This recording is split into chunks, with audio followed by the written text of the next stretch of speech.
Before we go on in our quest for the perfect version of Guess My Number, we need to learn about something called functions. Functions are little mini programs that you can call and use them later in your main program. So the best way to show you how they work is to give you an example.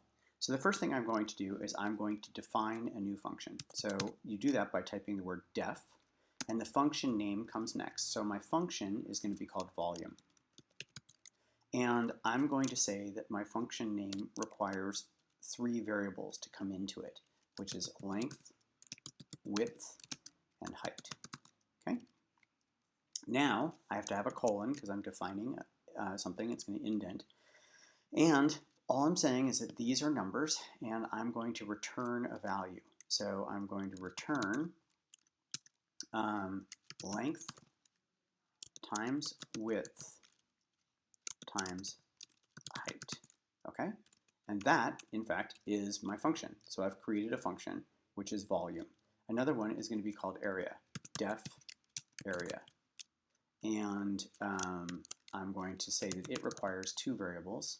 And it can be anything I want, but I'm going to say length again. Notice that these are actually different lengths because these variables, like length, only applies here. It doesn't actually apply in this function, but it's length and width.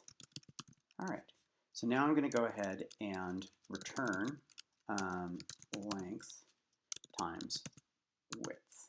All right, so now let's say that we want to use this for like calculating the volume of a cereal box.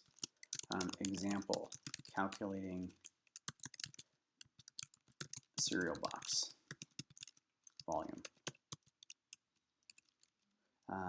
Let's see, length of box equals 10. This is in centimeters. Width of box equals 20. And height of box equals 50. All right, so what is the volume of the box? So print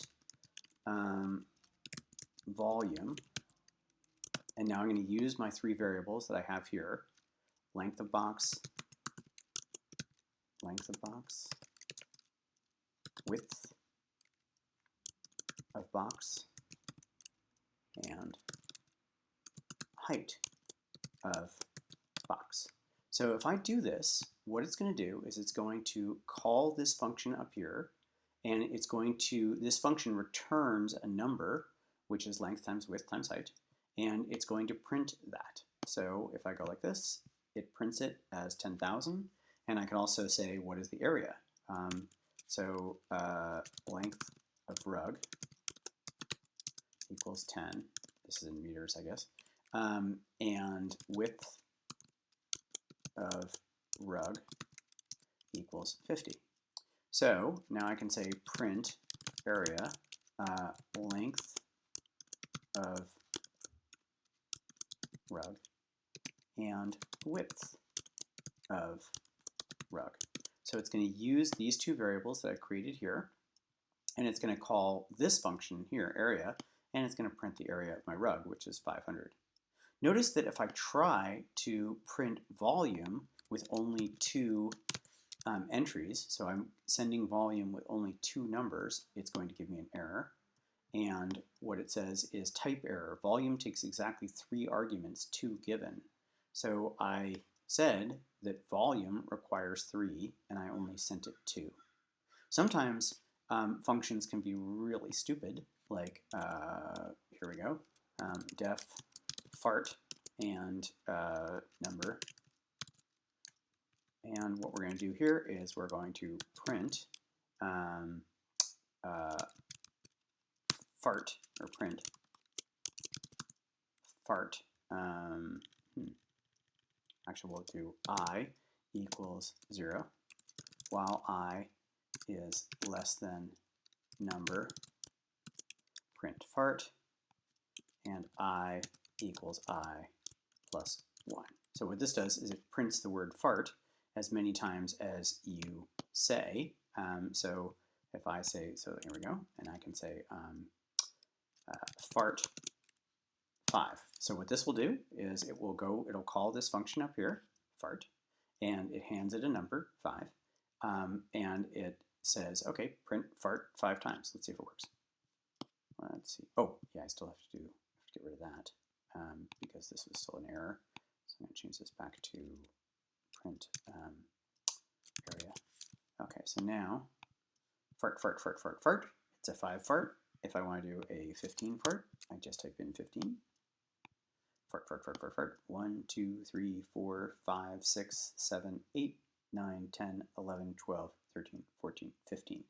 To get it to print all in one line, I added this comma at the end of my print command. If I wanted it to be a lowercase fart, maybe a less big fart. But I could even print, I don't know, I could print 500 times. I can do fart 500, which is a big fart. And, if you're a 7th grader, you might think this is really cool to be able to fart 500 times that quickly. Notice that if I use, this is interesting. So do you see how this I is set to 0 here? And there's something called number here. Let's say I use another function called, or another variable, and I say number equals 6, okay? And then I say fart 500.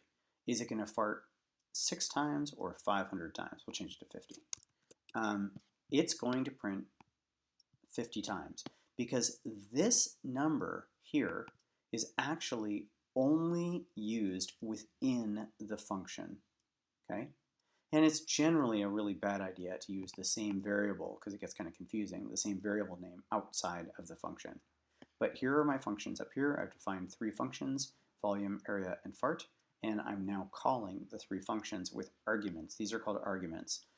Area requires 2 arguments, fart requires 1 argument, and volume requires 3 arguments. You can actually create a function that requires no arguments at all. So let's do this one. Def burp, and it requires no arguments. And whenever you say burp, it burps 3 times. Print burp, print burp. Let's see, actually we'll print 10 times. I equals 0, while I is less than 10. Print burp, and I equals I plus 1. All right, so let's go ahead. Burp is, so fart takes an argument, so you can fart 50 times. But burp, you still have to do it like this with nothing in the parentheses. But burp just prints burp 10 times. So there are my farts and there are my burps. Okay, perfect. That's how you use functions. You have to define a function. It has to have a colon at the end. You return a value, or you can do all sorts of stuff within a function and then return a value. Sometimes you don't even return a value. Like this doesn't return anything, and this doesn't return anything either. You don't have to return something. Or sometimes you might just return true or something like that, but we'll talk about that later. Anyway, that's how functions work. So this is an example of working with functions, and you should definitely create this.